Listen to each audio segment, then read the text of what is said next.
Hello friends, welcome to Lakshmi Homely Kitchen. இன்னைக்கு நம்ம சேனல்ல ரொம்பவே டிஃபரெண்டான ஒரு ஸ்நாக்ஸ் ரெசிபி தான் பார்க்க போறோம். நம்ம வீட்ல இருக்க குறைஞ்ச பொருட்களை வச்சு ரொம்ப சுலபமா செஞ்சு முடிச்சிடலாம். இதுல நம்ம வெஜிடபிள்ஸும் சேர்த்து செய்யறதுனால ரொம்பவே ஆரோக்கியமாவும் இருக்கும். வாங்க இந்த ரெசிபி எப்படி செய்யறதுன்னு வீடியோக்குள்ள போய் பார்க்கலாம். வீடியோக்குள்ள போறதுக்கு முன்னாடி நீங்க நம்ம சேனலை ஃபர்ஸ்ட் டைம் பார்க்கறதா இருந்தா மறக்காம சப்ஸ்கிரைப் பண்ணிக்கோங்க. பக்கத்துல உள்ள பெல் ஐகானை கிளிக் பண்ணி ஆல் ஆப்ஷனையும் கொடுத்துக்கோங்க. வாங்க இப்போ நம்ம வீடியோக்குள்ளே போகலாம். இந்த ரெசிபி செய்கிறதுக்கு ஃபஸ்ட்டு நம்ம வெங்காயத்தை எடுத்துக்கலாம். இதோட தோல் எல்லாமே நீக்கிட்டு நம்ம இதை கட் பண்ணி எடுத்துக்கணும். இந்த மாதிரி இந்த வெங்காயத்தை ரவுண்ட் ஷேப்பில் கட் பண்ணி எடுத்துக்கலாம்.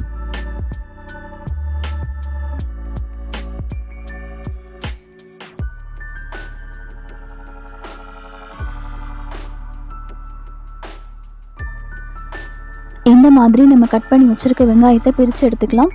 இப்போ நமக்கு ஆனியன் ரிங்ஸ் ரெடி ஆயிடுச்சு.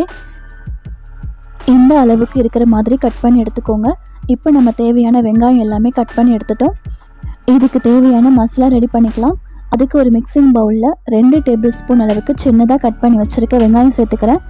2 டேபிள் ஸ்பூன் அளவுக்கு கேரட், 1 டேபிள் ஸ்பூன் அளவுக்கு குடைமிளகாய், 1 டேபிள் ஸ்பூன் அளவுக்கு பீன்ஸ், கொஞ்சமாக சின்ன சைஸில் கட் பண்ணி வச்சுருக்க மிளகாய் சேர்த்துக்கிறேன். 1/4 கப் அளவுக்கு கோதுமை மாவு, கொஞ்சமாக மஞ்சத்தூள் சேர்த்துக்கலாம், கொஞ்சமாக கரம் மசாலா. நான் 1/4 ஸ்பூனுக்கும் கம்மியாக தனி மிளகாய் தூள் சேர்த்துக்கிறேன். உங்கள் காரத்துக்கு ஏற்ற மாதிரி பார்த்து சேர்த்துக்கோங்க. 1/4 ஸ்பூன் அளவுக்கு மிளகுத்தூள், இதுக்கு தேவையான அளவு உப்பு சேர்த்துக்கலாம். ஒரு 1/4 ஸ்பூன் அளவுக்கு சேர்த்துக்கிறேன். இதை நம்ம நல்லா மிக்ஸ் பண்ணிக்கலாம். இந்த காய்கறி கூட நம்ம இந்த மசாலா நல்லா மிக்ஸ் ஆகிற மாதிரி நல்லா மிக்ஸ் பண்ணிக்கலாம். இது நல்லா மிக்ஸ் ஆனதுக்கப்புறமா 3 முட்டை உடச்சி வச்சுருக்கேன், அதை சேர்த்துக்கிறேன்.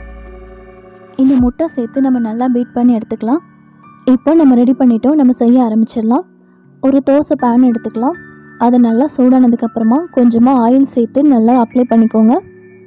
இப்போ நம்ம இதில் கட் பண்ணி வச்சுருக்க வெங்காயத்தை சேர்த்துக்கலாம். நம்ம ரெடி பண்ணி வச்சுருக்க ஆனியன் ரிங்ஸை இந்த மாதிரி தோசை பேன் ஃபுல்லாக நம்ம வச்சிடலாம்.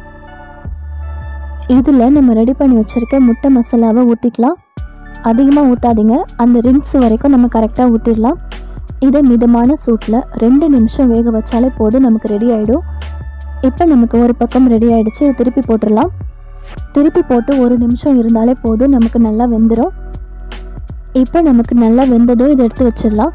அவ்வளவுதான், ரொம்பவே சிம்பிளான ரெசிபி நமக்கு ரெடி ஆகிடுச்சு. இதே மாதிரி நம்ம எல்லா ரிங்ஸும் ரெடி பண்ணிக்கலாம்.